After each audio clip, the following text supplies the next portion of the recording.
Hello. আজকে এমন একটা জিনিস নিয়ে কথা বলতে চাই যেটা আমাকে খুব বদার করে, ডিস্টার্ব করে।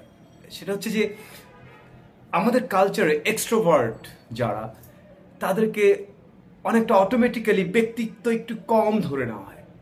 আমাদের এখানে পার্সোনালিটি, ব্যক্তিত্বের সংজ্ঞা হচ্ছে চুপচাপ থাকবে, 10টা প্রশ্ন করলে একটা উত্তর দিবে, হ্যাঁ, এরকম করে আস্তে আস্তে এখান থেকে 5 ডিগ্রি মাথা ঘোরানোর জন্য। আর যদি একটা চশমা টশমা থাকে তাহলে তো, চশমার প্রতি আমার কোনো বিরাগ নেই, আমার বউ নিজেই চশমা পরে, বাট এই পুরো ব্যাপারটা এক্সট্রোভার্ট ব্যাপারদেরকে যারা একটু, তাদেরকে ধরে নেওয়া হয় যে হালকা হালকা ক্যারেক্টার। এটার ব্যাপারে আমার ব্যাপক ব্যাপক ব্যাপক দ্বিমত আছে। Extrovert, they love to express, they love to share। এই শেয়ারটাকে অনেকে শো অফ ধরে নেয়। Extrovert people love to small things they want to share with the world। তারা দেখাতে চায়, তারা আনন্দ বাড়তে চায়।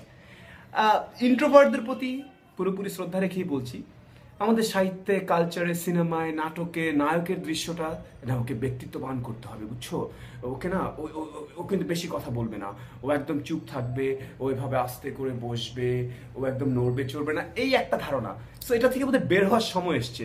একটু বাইরের দিকে তাকান, মানে সারা পৃথিবী দেখেন, পিপল এনজয় দেমসেলভস, পিপল, ও মানে আমরা রাস্তা দিয়ে একটু উচ্চ স্বরে কথা বলি, পচা, মানে দিস ইজ হোয়াট চলে আসছে আমাদের মধ্যে। আমি বলছি না যে আপনি সাউন্ড ব্যারিয়ার ভেঙে ও একদম কানের কাছে গিয়ে চিৎকার করেন, অন্যদেরকে ডিস্টার্ব করেন, সেটা না।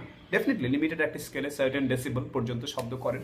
সো দিস ইজ একটা। বা ট্রেনের মধ্যে দেখা যায় যে কেউ একটা ওই পাশের কম্পার্টমেন্টে ইয়াং বা একটু তারা কথা বলে বলে যাচ্ছে, হ্যাঁ, খুব মজা করছে, এই পাশ থেকে ওরা এরকম করছে কেন, মানে কাম অন, আপনিও করেন না।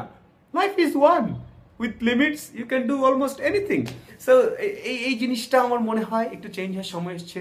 Extrovert and introvert, they can definitely coexist, পাশাপাশি থাকতেই পারে। আর বয়স ব্যাপারটা একটা সংখ্যা। আমাদের এখানে ধরেই নেওয়া হয় উনি 30 ঊর্ধ্ব, তাহলে তো উনার বোধ হয় একটু চুপচাপ থাকতে হবে। কর্পোরেট ওয়ার্ল্ডে আমি দেখেছি যে না, তোমাকে আর একটু একটু পার্সোনালিটি আনতে হবে। What is personality? What is the definition of personality? Personality আনতে হবে মানে কি? আমি একটু হাসাহাসি করছি বলেই, বা আমি একটু শেয়ার করছি বলে, আমার জামার কালারটা একটু উজ্জ্বল বলেই, দিস ইজ রেসিজম অলমোস্ট। কেন? এমন নয় যে আমি খুব একটু আমি আমার উদাহরণ দিতে পারি। আমি কমেডিয়ান। আমাকে যদি নিউক্লিয়ার রিঅ্যাক্টরের রেড বাটনের সামনে বসিয়ে বলা হয় যে চাপ দিও না, হ্যাঁ, খুব সিরিয়াসলি বসে থাকো, সিরিয়াসলি মানে এই না যে আমি নিউক্লিয়ার বাটনের উপর চাপ রেখেও হেই হোয়াটসঅ্যাপ, কি অবস্থা, তার মানে এই না যে আমি টাচকে চাপ দিব।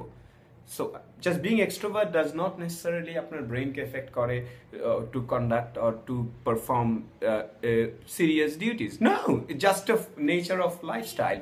So I request everyone, feel free, enjoy life, introvert, extrovert, whatever you are, respect each other, share, and don't term people as show offs or something. They love to share, or ছোট ছোট জিনিস share করতে পছন্দ করে extrovert লোকজন। আজকে সূর্যটা ভালো লাগছে, শেয়ার করলাম। আজকে রোদটা ভালো লাগছে, শেয়ার করলাম। ওই টোকাই ছেলের হাসিটা ভালো লাগছে, একটু শেয়ার করলাম, সবাইকে জানিয়ে দিলাম। ওই চানাচুরওয়ালার চানাচুরটা মজা ছিল, let's write something about it. So this is how small things in life you enjoy and let others enjoy.